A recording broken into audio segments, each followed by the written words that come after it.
It's very important to discover yourself. What I'm talking about is our destiny. If I'm not given the spiritual gift to operate, what I've been going through in the past is enough to send me packed. Look at the apostle in the Bible. I look at the trial and temptation they went through. And I now begin to compare myself to, I see that, history will tell about my trial and persecution. The most persecuted pastor. Not only that, there's nothing I have not gone through. So there's need for you to know your calling. Your calling is your gift, spiritual gift.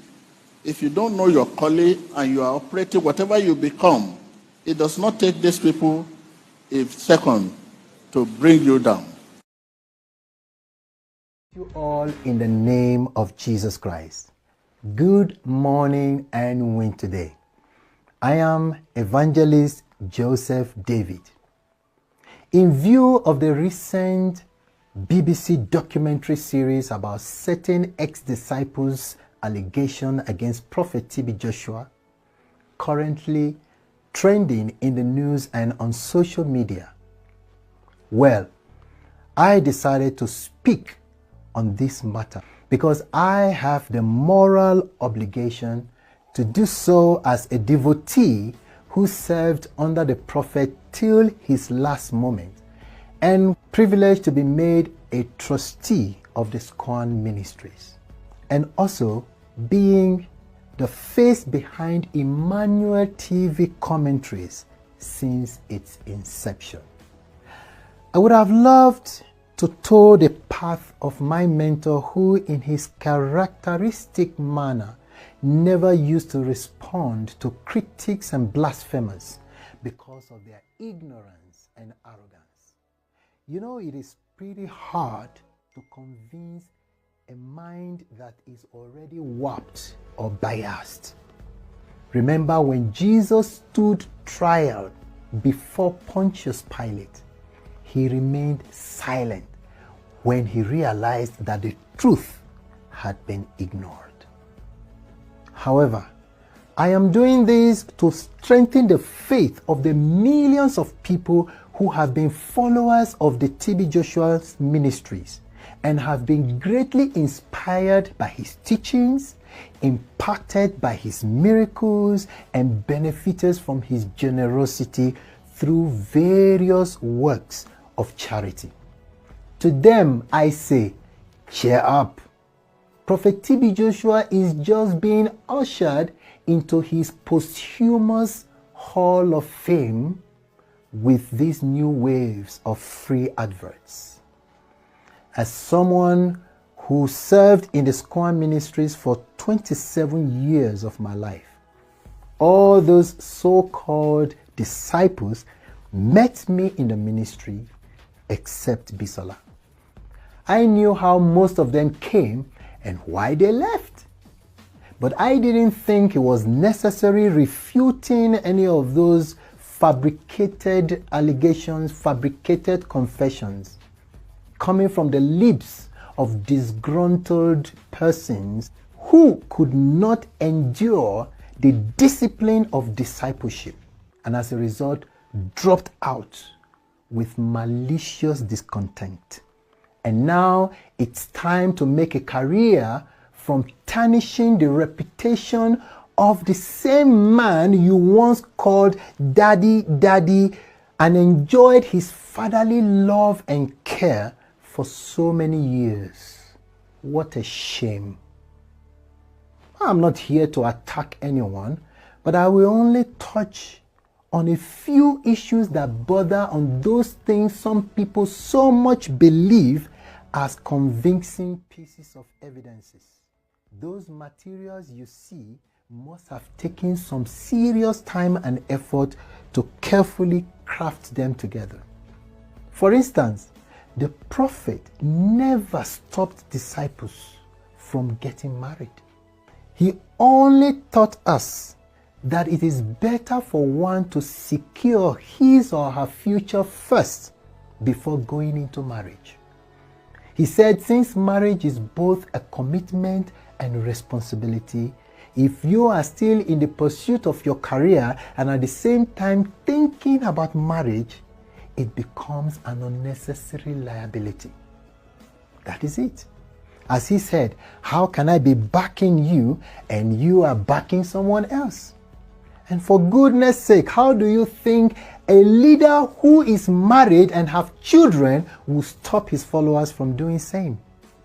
So firstly, the lady Angelique had left the ministry way back to her country because she wanted to get married to a fellow disciple, but the prophet advised her based on what I've just said. But she disagreed and left. After a long while, she suddenly reappeared in front of the church gate with a hidden camera and started screaming, causing scene. He had sex with me. He made love with me. Why didn't she do that when she was leaving? Come on. You call that evidence? No, it is acting. And please take this for records. Ajoke was never a biological daughter of Prophet TB Joshua. The prophet has only 3 biological daughters and the whole world know them. Ajoke was a few days old baby abandoned under a truck around the church premises by her callous mother. The prophet picked her up and reported the case to the police, and rather than sending her to the orphanage home, he chose to father her. Despite adopting her as his own daughter and giving her all the fatherly love and care. And this little girl was growing up to the admiration of everyone and suddenly became utterly rebellious, to the point that everyone became fed up of her, and one day she left. All her records are in the SCOAN archives. Why did Agomo Paul leave the SCOAN? He was sent as an evangelist to the SCOAN branch in Ghana, and there he fell in love with the daughter of a regional minister. The prophet, being a man of vision, called him and said, I am not saying you shouldn't get married. You are of age, of course, but I don't see any future in your relationship with this lady. But Agomo was hell-bent on marrying this lady. And sadly, after the prophet told him this, few months later, the lady in question died. And Agomo became disoriented and began rebelling, even whilst in the discipleship quarters. So the prophet called him one day and said, Agomo, I can see that your mind is no longer here. And rather than offending the Holy Spirit, let me bless you so that you may go. So the prophet blessed him and he left. Rachel had the spirit of woman, as we call it in the SCOAN, and as she rightly confessed. The prophet sent her back home to her country, UK, several times, and still, years after, she refused to be delivered. So, she left. Bisola was continuously rebellious, and the prophet sent her home one day to call her mother. When the mother came, she thanked the prophet so much for being able to harbor her daughter all these years, despite her unbearable character. Then she told the prophet in the presence of Bisola, Man of God, I know you are a true prophet of God, but Bisola is my daughter, and I know her very well. I don't think you are able to tame her. The rest stories about Bisola, how she came to the SCOAN, and what problem brought her, are all packaged in the video posted by the church when she and Agomo Paul first embarked on their campaign of calumny against TB Joshua, tagged Deception of the Age. I know you are hearing most of these things for the first time. And I can go on and on, but let me stop here. I know you have a game now. You want to watch, I know. Today is final, but you want me to talk about it? Sometimes when I sit down, I show interest in something. God bring it to my, say, this is what you want to see. Everything like what we are doing now, it has happened before now. Like you say, you play a game today, the game has been played before today. And people like me has watched the game.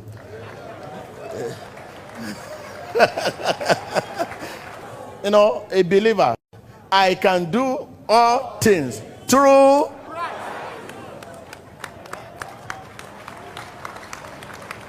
You know, our law is wonderful.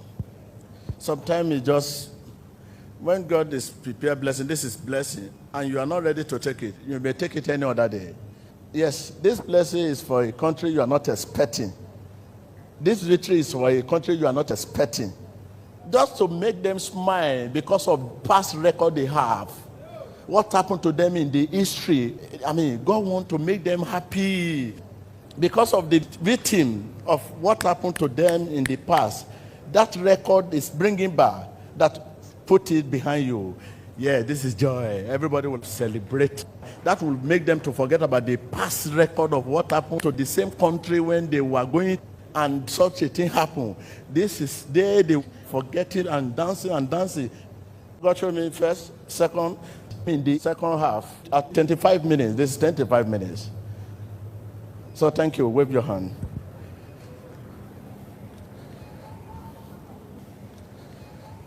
There's a mistake they should cover. Even if you have opportunity to enter the television where they are playing, you enter and flog them. Why you get to score this thing? You face goalkeeper and you play it about the ball. Face to face with the goalkeeper and you are not playing it outside. Is that not a big mistake?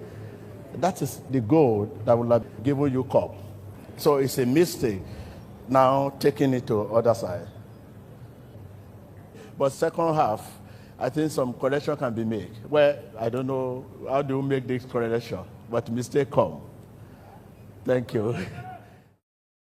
Well, we've seen this team from Southern Africa pull apart some of their West African counterparts in the tournament so far.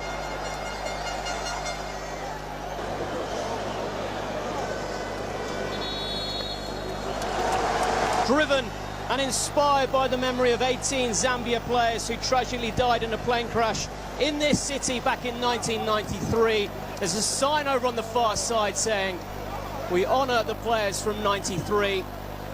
Lots of motivation, lots of determination for Zambia. But Ivory Coast, of course, equally determined. The big players will be desperate to get their hands on that cup. Zambia in green and black. Ivory Coast in their usual shirts, all in orange, and it's Ivory Coast who have the ball. Jean-Jacques Gosso gets his first touch at right back. We'll bring you the lineups in just a moment. Sol Bamba picking up the ball.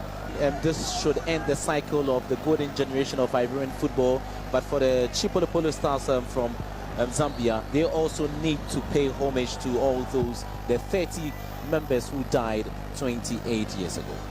So Ivory Coast have the ball in midfield, but it's Zambia on the attack here. Katongo could possibly get it across here, the number 11. He gets towards the corner flag. Can he get it in with his right boot? Good sliding challenge by Bamba. This is the way we want to see them play in the second half. Just continue from where they left off in the first half, and hopefully we might see a goal before we enter into extra time. There's a long way to go potentially in this game, isn't there, Ibrahim? But Ivory Coast in the shape of Gervinho trying to make the breakthrough here. Gervinho goes into the penalty area. He gets a shove in the back, and that is a penalty indicated by the referee from Senegal. Broke quickly. He burst through two defenders, and he managed to get through just into the penalty area. Did the challenge from Isaac Chancer come just outside, or was it just inside? It's hard to tell. It was also Nyambe Malenga in there as well. A couple of moments after that, Drogba, who received an injury early in this second half when he got a knock to the head, but he stayed on even though we thought he was going to have to go off. 69 minutes played. Drogba with a penalty over the bar. Didier Drogba got underneath it, scooped it over the top, and it remains 0-0 in the final of the Africa Cup of Nations. Mine, oh mine, Kennedy Mwene. He is the man for the Nations Cup final. He did it against Ghana, against the Samoajan. This time round, put the fear into Didier Drogba, and Drogba had to sky that one over the crossbar. Just as the prophet said, at exactly 25 minutes into the second half of the Africa Cup of Nations final match, there was a mistake. A crucial penalty was missed that cost Ivory Coast the cup at precisely 25 minutes into the second half of the match. God showed me first, second, in the second half, at 25 minutes. This is 25 minutes. So thank you. Wave your hand.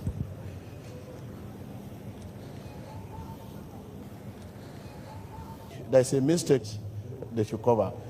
Even if you have opportunity to enter the television where they are playing, you enter and flog them. Why you get to score this thing? You face goalkeeper and you play it out about the ball.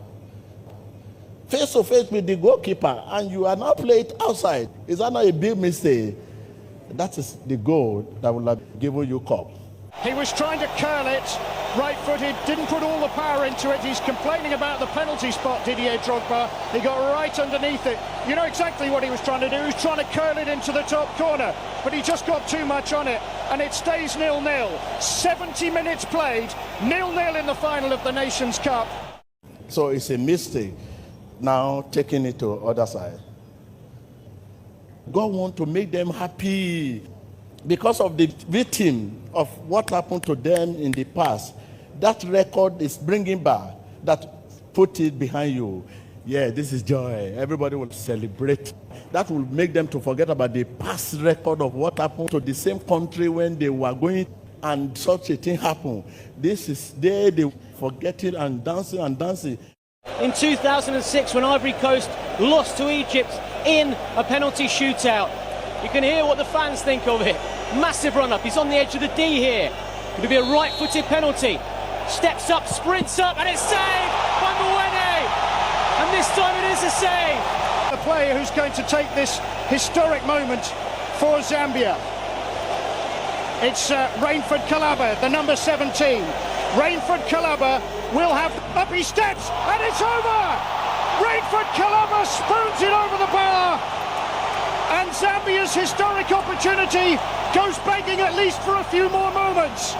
The Arsenal man who will step up to take this next penalty. It's 7-7 in this shootout. Both teams have missed one penalty each. Mwene has saved a penalty already. Can he save this one? He can't, but it's gone wide. It's gone wide from Javinho. Javinho puts his spot kick well wide. And yet again, Zambia had the chance to win the Cup of Nations with this next penalty. For Zambia, if he scores, Zambia are the Africa Cup of Nations champions. Sun Tzu is the man now, with the opportunity to make history for Chipolo Polo. Up he steps and scores! Stopila Sun Tzu with the decisive strike, which gives Zambia's Chipolo Polo their first ever Nations Cup title in the country where their national team died in an air crash in 1993. The force of history has been with them throughout this tournament, they have felt. This blessing is for a country you are not expecting. This victory is for a country you are not expecting. Just to make them smile because of past record they have. What happened to them in the history, God wants to make them happy. Because of the victim of what happened to them in the past, that record is bringing back, that put it behind you. Yeah, this is joy. Everybody will celebrate. That will make them to forget about the past record of what happened to the same country when they were going and such a thing happened.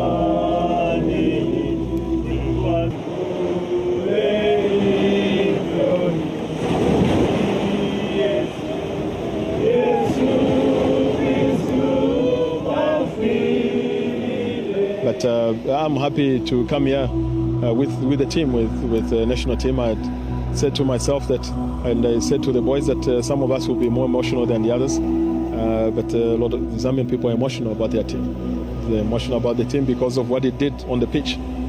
Because they were very, very talented. very, very ambitious, a team that had been together for a long time. A little bit the case that is what is happening here. You know, a team we have had it for 5 years. And so I feel a connection for me to stand here. I feel proud to bring the national team, and of course what the minister said. They were gallant men who fought in the same thing that keeps us busy every day. You know, that we can't sleep. This football, you know, we had other people who were dedicated as much as we were, but today they were not here, and you know, God has given us a few more days to see in this life. For Zambia, if he scores, Zambia are the Africa Cup of Nations champions. Sun Tzu is the man now, with the opportunity to make history for Chipolo Polo. Up he steps and scores! Stopila Sun Tzu with the decisive strike, which gives Zambia's Chipolo Polo their first ever Nations Cup title in the country where their national team died in an air crash in 1993. The force of history has been with them throughout this tournament, they have felt, and now that has been vindicated in a penalty shootout of high drama after a final of great entertainment, magnificent tension, which nonetheless finished 0-0. Ivory Coast have just the one title to the name still. It's Chipolo Polo's turn to gather together in prayer and to just pause for a moment to consider what they have done and what the team which perished in 1993 here in Gabon might have done. Well, the wonderful moment that Zambia have been dreaming about throughout their history.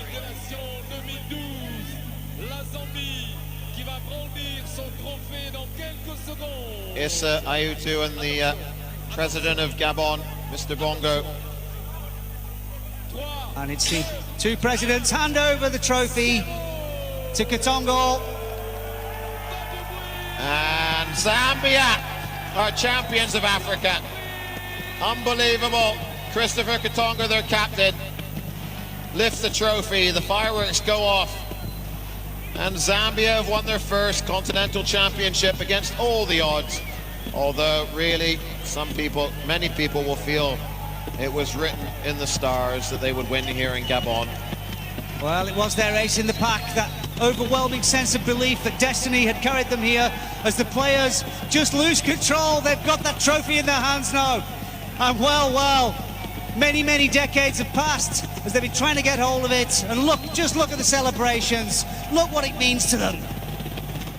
Dear BBC, this is Jay Israel Sr., all the way from Zimbabwe, right here in Africa. In response to your recent documentary scrutinizing the character of the late African prophet TB Joshua, I deem it necessary today to articulate my sentiments and forewarn you of some impending truths that I shall unveil in due course. The individuals purported to be victims whose narratives were presented are not unknown to me. These are people that I know, and I assert my readiness to shed light on their testimonies because some of them are just liars who are looking for cheap social media popularity. The portrayal of TB Joshua as a malevolent and heinous entity accused of severe crimes against humanity compels me to invoke some biblical principles of fairness and compassion, urging a refraining from precipitous judgments. The Bible in the book of Romans chapter 2 verse number 1 says, "You therefore have no excuse, you who pass judgment on someone else, for at whatever point you judge another, you are also condemning yourself, because you who pass judgment do the same things." The so-called victims that you see speaking out, trust me, they also have their own flaws and their own imperfections. You are going to be shocked as I begin to speak. While acknowledging that scrutiny is applicable to all, it is very imperative to approach such matters with due diligence and impartiality, avoiding narratives that perpetuate stereotypes, especially when the individual in question is no longer able to defend himself. The man is deceased. Allow the man to rest in peace. Furthermore, the Bible ardently advises against bearing false witness. In the book of Exodus chapter 20 from verse number 16, the Bible clearly articulates, And it says, you shall not give false testimony against your neighbor. This imperative underscores the necessity of verifying facts before disseminating potentially damaging information such as the one that BBC has been airing out over the past 24 hours. I have closely interacted with some of the alleged victims featured in the documentary, and substantial proof exists on the internet challenging the veracity of their claims. It is incumbent upon us to contemplate the evidence presented critically so. For instance, my interview with Sitless BC of the Kwanele Foundation, one of the purported victims, reveals certain discrepancies in her statements about Prophet TB Joshua. And there is a lot I have to say about this individual. A call for authenticity could be met by requesting at least just one picture, photographic evidence of her interactions with the late Prophet TB Joshua. If Sitle can provide at least one picture of herself. Anyway, Bisola, another victim again, who went ahead and even authored a book.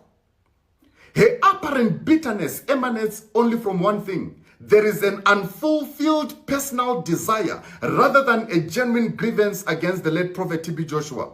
This is somebody who wanted to be married by the late Prophet TB Joshua, and it never happened. I have spoken to Bisola. This is somebody that I know.